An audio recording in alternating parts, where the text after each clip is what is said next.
There are two sides to every story, and that could not be truer for Lebanon, a country that is witnessing a war and unprecedented humanitarian crisis in Gaza. In the northern parts of Lebanon, Hezbollah and Israeli forces are exchanging cross-border fire. WION's Gadi Francis tells you how this is not the full story of her homeland.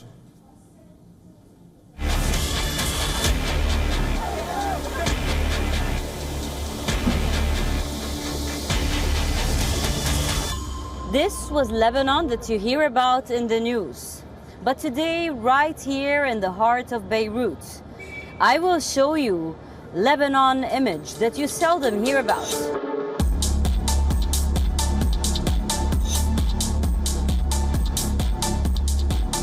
This is Sadeko, this is Ashrafiya, Jemaize, Mono, Badaro, places that call themselves a sister to Roma, Paris, and Barcelona, only the Lebanese always say they do it better.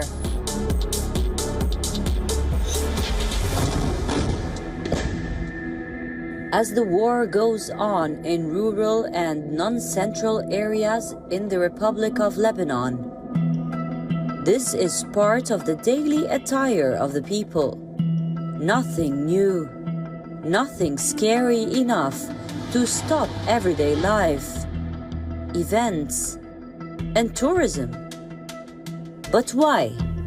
Is it only their nature and history? Or is it the political, military, established reality called the resistance in Beirut, and otherwise known by the name Hezbollah?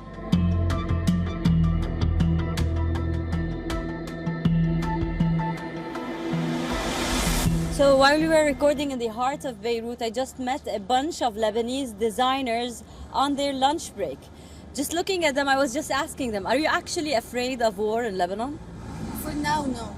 But maybe yes, later on. But I see you carrying your life normally. Yes, sure. We have to go on in life. So for now, we are not thinking about it. So, you know? Yes.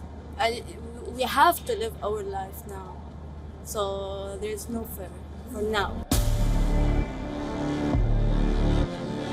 Hezbollah is not Hamas, and nothing like Hamas.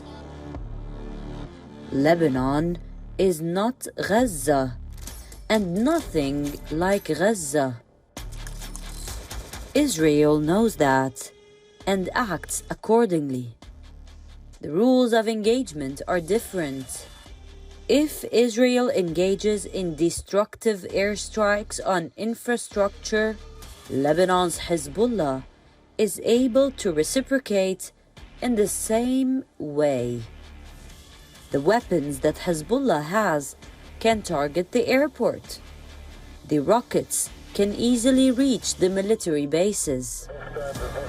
And any ground invasion of Lebanon is impossible. Israel has failed to achieve that in the last Lebanon war, year 2006. With these facts established, the war is more of a tit-for-tat, and Hezbollah leader declared just that after October 7. This is what Nasrallah said. This is a war of solidarity. We were not aware of the 7 October plan. We are in solidarity with the people of Gaza. But despite that, the tit-for-tat intelligence war, assassinations, and military warfare between Hezbollah and Israel is nothing new.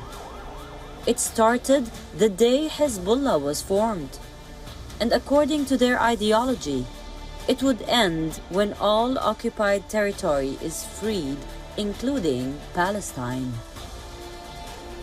Regardless of the analysis in warfare and ideologies, the question is there. It is still there. It is worrying world leaders. It is worrying hundreds of thousands of Israelis in the northern territories. It is worrying Lebanese political groups and entities. Will the clashes between Hezbollah from Lebanon and the Israelis at the borders turn into full-blown war? Lebanon is not Gaza. While we spoke about army and military groups in Lebanon, the politics is different. The Lebanese Hezbollah is part of society, the parliament, and actually has majority support. But it doesn't rule the country. Government is an intertwined sectarian system. All the sects must rule, or at least act like it. This made it harder for Hezbollah to choose when and what to do to Israel, fearing a threat to the local political and civil stability. But on the other side, Israeli army leaders say they won't attack because they simply can't, and it might turn the tables.